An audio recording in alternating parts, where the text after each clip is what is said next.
A história do monaquismo cristão não nasce em grandes catedrais de mármore ou em suntuosos palácios imperiais, mas no silêncio profundo e abrasador do deserto egípcio. No centro desta revolução espiritual está um jovem chamado Antão, nascido por volta do ano 251, em uma família de agricultores cristãos abastados. Antão cresceu em um ambiente onde o nome de Jesus era respeitado, mas talvez vivesse de forma confortável demais para a sede de eternidade que pulsava em seu peito. O ponto de virada de sua existência, e consequentemente de toda a história da igreja, ocorreu em um domingo comum, quando ele entrou em uma pequena igreja em sua aldeia. Enquanto o sacerdote proclamava as palavras de Jesus registradas no Evangelho: "Se queres ser perfeito, vai, vende tudo o que tens, dá-o aos pobres, e terás um tesouro no céu. Depois vem e segue-me." Antão sentiu um impacto que transpassou sua alma. Ele não ouviu apenas uma leitura litúrgica, ele ouviu a voz viva de Jesus Cristo chamando-o pelo nome, exigindo uma entrega que o mundo jamais compreenderia. Naquele instante, a realidade de Antão foi fragmentada e reconstruída sob a luz de Jesus. Ele percebeu que as suas vastas propriedades e as seguranças materiais eram apenas correntes que o impediam de voar em direção ao abraço do Pai. Com uma obediência que desafiava a lógica humana, Antão saiu daquela igreja decidido a não deixar que nada se interpusesse entre ele e Jesus. Ele vendeu suas terras, cerca de 300 acres de solo fértil, distribuiu o dinheiro entre os pobres de sua região e providenciou o sustento de sua irmã mais nova em uma comunidade de virgens cristãs. Antão compreendeu que, para possuir o tudo, ele precisaria despojar-se de tudo o que não fosse Jesus.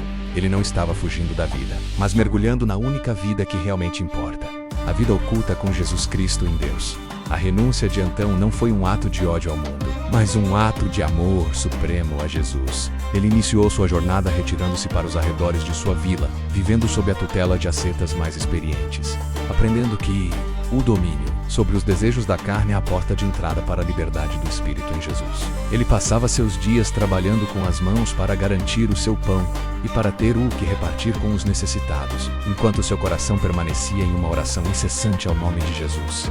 Cada vigília noturna e cada jejum rigoroso eram ferramentas que ele usava para lapidar sua alma, removendo as arestas do ego para que a imagem de Jesus pudesse brilhar com mais nitidez em seu ser.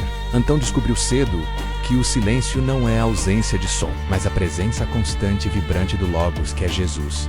Sua busca pela solidão, no entanto, era movida por uma necessidade estratégica. Antão percebeu que as distrações da vida social e as preocupações mundanas eram ruídos que tentavam abafar a voz de Jesus. Ele buscou os cemitérios e os túmulos antigos, lugares que a superstição da época considerava perigosos, para demonstrar que o nome de Jesus tem autoridade absoluta sobre o medo e sobre a morte. Ali, entre as sombras do passado, Antão começou a travar as suas primeiras batalhas espirituais, enfrentando a solidão não como um vazio, mas como um campo de treinamento onde Jesus era o seu único instrutor. Ele entendeu que ser um seguidor de Jesus significava estar disposto a confrontar os seus próprios demônios internos no poder da cruz de Jesus Cristo.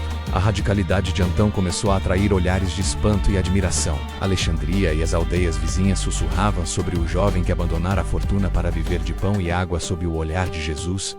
Ele estava se tornando uma lenda viva, não por suas palavras, mas pela eloquência de seu silêncio e pela força de sua renúncia. Antão estava abrindo uma trilha espiritual que transformaria o deserto em uma cidade de Deus. Ele não sabia, Napo, que sua decisão de seguir a Jesus de forma total e sem reservas inspiraria milhões de homens e mulheres ao longo dos séculos. Para Antão, a única coisa que importava era que no final de cada dia ele estivesse um passo mais perto de Jesus Cristo. O Senhor que o chamou naquela pequena igreja e que agora o guiava para as profundezas inexploradas da alma e do deserto egípcio,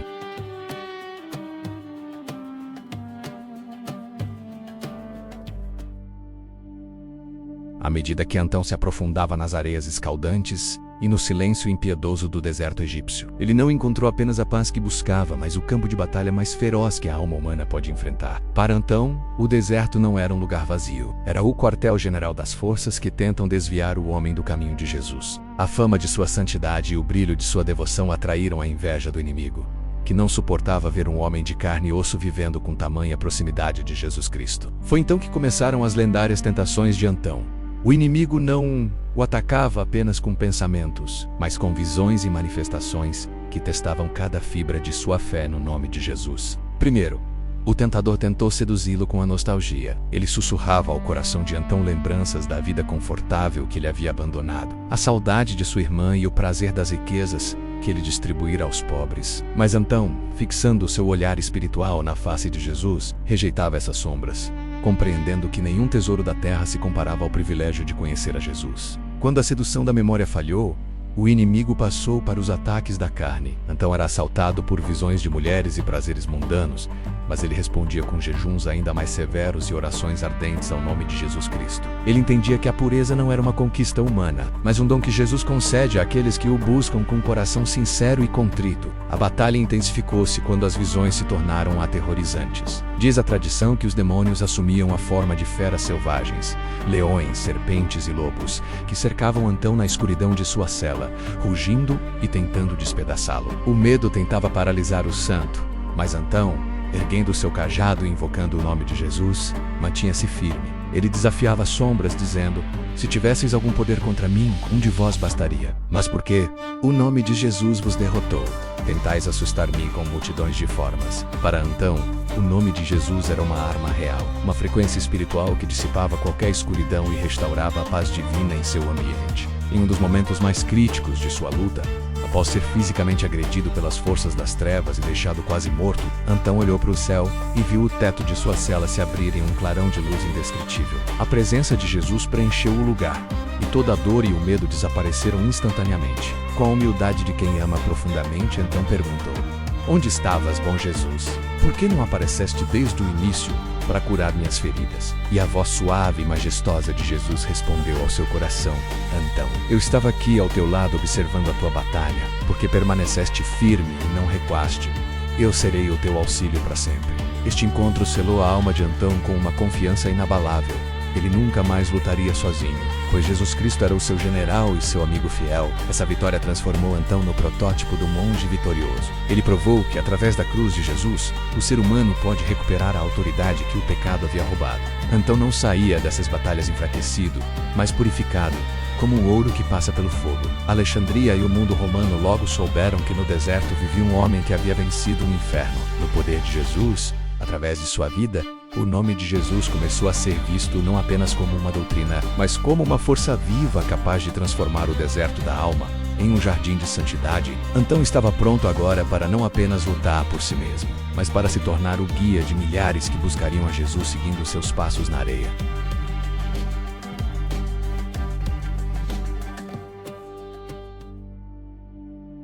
Após 20 anos de isolamento total em um forte abandonado, onde sua única companhia fora a presença invisível de Jesus, Antão emergiu de seu retiro de uma forma que desafiava as leis da natureza. Aqueles que esperavam encontrar um homem debilitado pela fome ou enlouquecido pela solidão, ficaram atônitos ao verem um ancião radiante, com a mente lúcida e o corpo rejuvenescido pela graça de Jesus Cristo. A santidade de Antão havia se tornado um perfume impossível de esconder. Ela atravessara as areias e chegara às cidades, atraindo uma multidão de buscadores, doentes e filósofos. Antão compreendeu que, após ter vencido as batalhas por si mesmo no poder de Jesus, agora era o momento de ensinar outros a vencerem. O deserto, antes um lugar de morte, começou a ser povoado por homens e mulheres que desejavam transformar suas vidas em um hino de louvor ao nome de Jesus. Antão tornou-se o pai dos monges não por decreto, mas pela autoridade espiritual que emanava de sua comunhão com Jesus. Ele ensinava que o segredo da vida monástica não era a fuga das pessoas, mas o encontro profundo com o Logos,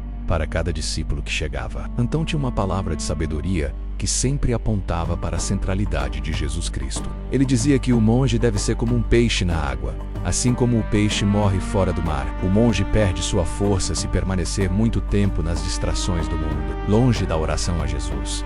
Sob sua guia, o deserto do Egito floresceu com mosteiros e ermidas, criando o que os historiadores chamariam de a cidade do deserto, um lugar onde o único rei reconhecido era Jesus. Mesmo em sua busca pelo silêncio, Antão nunca foi indiferente às dores da igreja. Quando a heresia ariana tentou diminuir a glória de Jesus em Alexandria, Antão deixou o seu refúgio e desceu até a metrópole para apoiar o seu amigo, o bispo Atanásio. Sua presença nas ruas de Alexandria foi um choque para os heréticos. Vê-lo era como ver um anjo de Jesus em carne e osso. Antão proclamou com voz firme que Jesus Cristo é verdadeiramente Deus e que qualquer doutrina que negasse sua divindade era um veneno para a alma. Ele provou que o monge, embora viva isolado, é o coração pulsante da igreja, pronto para defender a honra de Jesus nos momentos de maior escuridão. Sua fidelidade a Jesus era a âncora que mantinha a fé ortodoxa firme contra as tempestades da política imperial. Ao aproximar-se do fim de sua jornada terrestre aos 105 anos, Antão não sentia medo,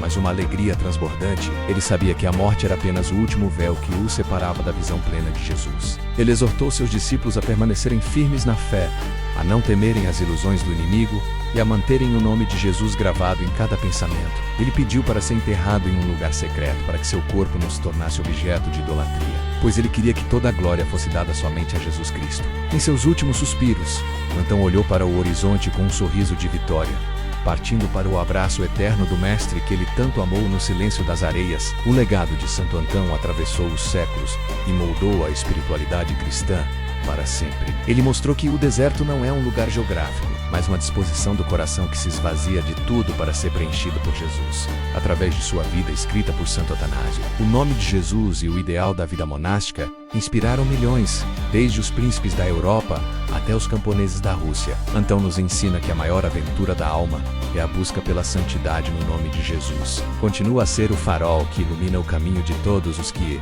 em meio ao barulho do mundo moderno, buscam o silêncio necessário para ouvir o sussurro divino de Jesus Cristo, o Senhor do deserto e o noivo das almas.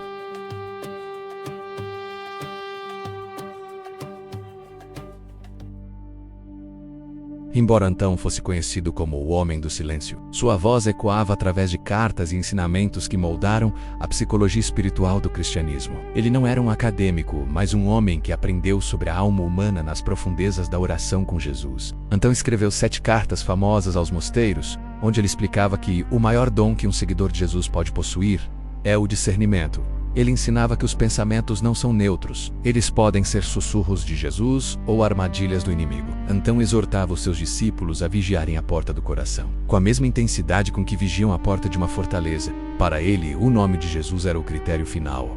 Qualquer pensamento que trouxesse perturbação, medo ou orgulho deveria ser imediatamente confrontado com a autoridade de Jesus Cristo. O mestre do deserto detalhava as táticas das trevas com uma precisão cirúrgica. Ele explicava que o inimigo muitas vezes se disfarça de anjo de luz, trazendo falsas consolações ou exigindo jejuns impossíveis apenas para levar a alma ao desespero ou à vaidade. Antão ensinava que a verdadeira paz só é encontrada na humildade radical perante Jesus. Ele dizia que o orgulho é o veneno que anula todas as virtudes, enquanto a humildade é o terreno onde a graça de Jesus floresce. Para Antão, um monge não deveria temer as visões aterrorizantes, mas sim o seu próprio ego. Ele insistia que aquele que conhece a si mesmo em Jesus, conhece a Deus. Esta sabedoria prática transformou o deserto em uma escola de cura emocional e espiritual, onde o nome de Jesus era o remédio para todas as feridas da psique humana. Antão também enfatizava que o corpo e a alma são uma unidade criada por Deus.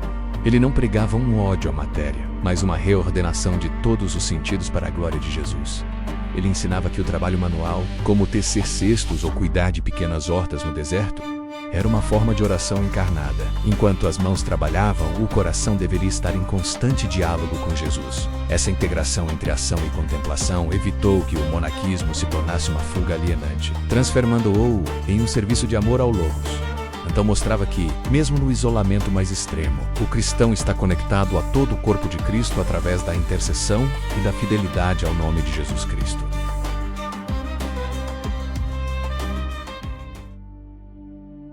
O impacto da vida de Antão não ficou confinado às areias do Egito.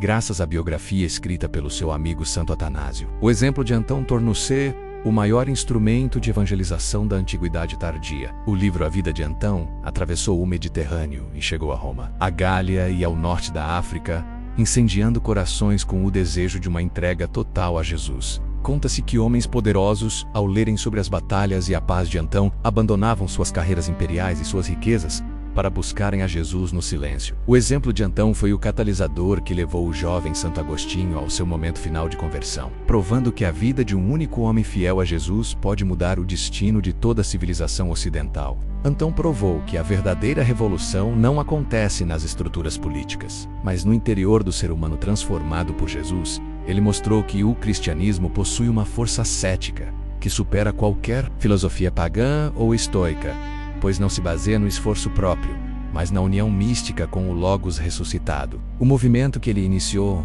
preservou a cultura, a oração e a caridade durante os séculos escuros que se seguiriam à queda de Roma.